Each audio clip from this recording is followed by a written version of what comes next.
BA third year, economics, आर्थिक विकास के साधन, आर्थिक विकास के वाह्य साधन।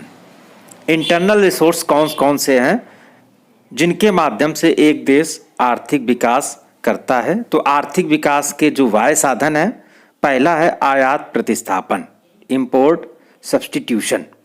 आयात प्रतिस्थापन से देश के अंदर उन सभी वस्तुओं के उद्योगों को स्थापित किया जाता है जिनका देश दूसरे देशों से आयात करता है। एक देश तभी विकास कर सकता है जब वो आयात स्थापन करे। आयातों को प्रतिस्थापित करने से देश की जो विदेशी मुद्रा है वो व्यय नहीं होती है। आयात करने से जो विदेशों में मुद्रा का प्रभाव होता है वो रुक जाता है।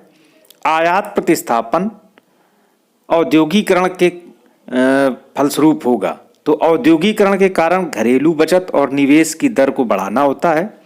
औद्योगिकरण के निवेश की प्रक्रिया तीव्र होगी और अधिकतम लाभ प्राप्त होने से बचतों में भी संभावित वृद्धि होगी। तो आयात प्रतिस्थापन से देश में वस्तुओं की आपूर्ति भी बढ़ती है और आयात घटता है।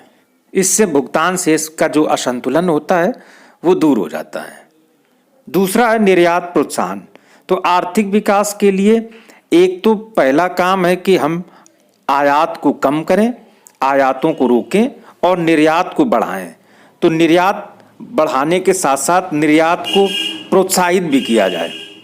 आर्थिक विकास के लिए घरेलू साधनों के साथ साथ बाह्य साधनों की भी आवश्यकता होती है। वे वित्तीय साधन मुख्यतः विदेशी व्यापार और विदेशी पूंजी होती है। विकासशील देशों की प्रमुख वस्तुएं अधिकतर कच्चा माल होता है जिन्हें विकसित देशों को निर्यात करके मशीनरी, पूंजी पदार्थ, अर्धनिर्मित वस्तुओं से विनिमय किया जाता है।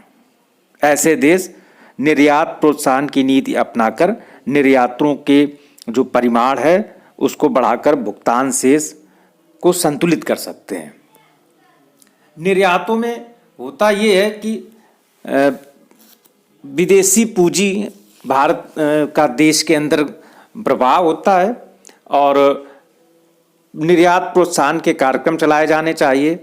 एक देश को विदेशी बाजार में व्यापारियों को सहयोग करना चाहिए, मार्केट खोजने में, उनकी वस्तुओं के रिसर्च एंड डेवलपमेंट में, स्टॉल लगाने में और देश में पर्यटन को बढ़ावा दे करके, मेडिकल पर्यटन को बढ़ावा दे करके इस प्रकार से पूंजी का प्रवाह भारत में देश के अंदर होता है जिससे भुगतान शेष का असंतुलन जो है वो दूर होता है, आर्थिक विकास होता है। तीसरा है विदेशी पूंजी। विदेशी पूंजी किसी विदेश में पूंजी निवेश और सार्वजनिक निवेश, ऋण, अनुदान के रूप में प्राप्त होती है। ये मदें विदेशी सहायता के अनुरूप बजट प्राप्तियां समझी जाती हैं, अतः ये राजस्व का एक मुख्य स्रोत होती हैं जिनको शुद्ध रूप में लिया जाता है, अर्थात ब्याज आदि का भुगतान करने के पश्चात। विदेशी पूंजी दो प्रकार की, प्रत्यक्ष और अप्रत्यक्ष। प्रत्यक्ष पूंजी विदेशी निवेशकों के द्वारा कंपनी पूंजी आयात करने वाले देश में अपनी कंपनी की एक शाखा खोलते हैं जिसके लिए वो सारा व्यय स्वयं करती है, जिसमें फैक्ट्री लगाती है, जमीन लेती है, बिल्डिंग, मशीन, वस्तु का निर्माण।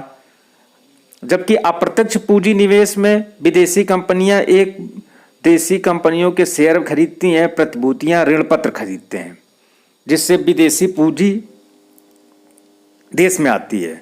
आजकल प्रवासियों द्वारा विदेशी विनिमय प्राप्त करके देश के उद्यमों में निवेश करके भी विदेशी पूंजी प्राप्त होती है, जो भुगतान शेष की समस्या को सुलझाने में काफ़ी हद तक सहायक होती है।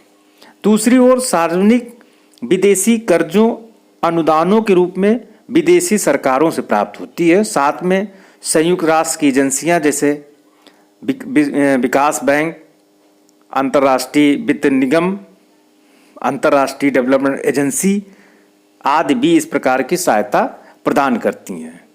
विदेशी व्यापार तथा विदेशी पूंजी का विकास के लिए साधन जुटाने में महत्वपूर्ण योगदान है, परंतु विदेशी पूंजी का आगमन देश में तभी संभव है यदि आंतरिक व राजनीतिक स्थिरता हो, आधारभूत संरचना मजबूत हो, परिवहन सुविधाएं हो, विद्युत आदि विद्यमान हो, पूंजी तथा लाभों के स्थानांतरण की सुविधाएं हो, करों में छूट हो, इस प्रकार की जब व्यवस्थाएं होती हैं तो विदेशी पूंजी का प्रवाह होता है। तो इस प्रकार से विदेशी ये आंतरिक बाह्य संसाधन है आर्थिक विकास के।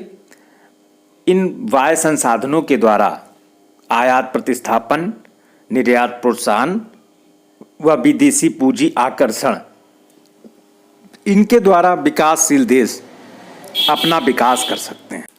अल्प विकसित अर्थव्यवस्थाओं में ऊंची ब्याज दरों का होना निजी व सार्वजनिक दोनों ही क्षेत्रों के विकास में बाधा है। इसलिए आवश्यकता है कि कृषि और उद्योग में निजी निवेश को प्रोत्साहित किया जाए, विदेशी पूंजी को आकर्षित किया जाए।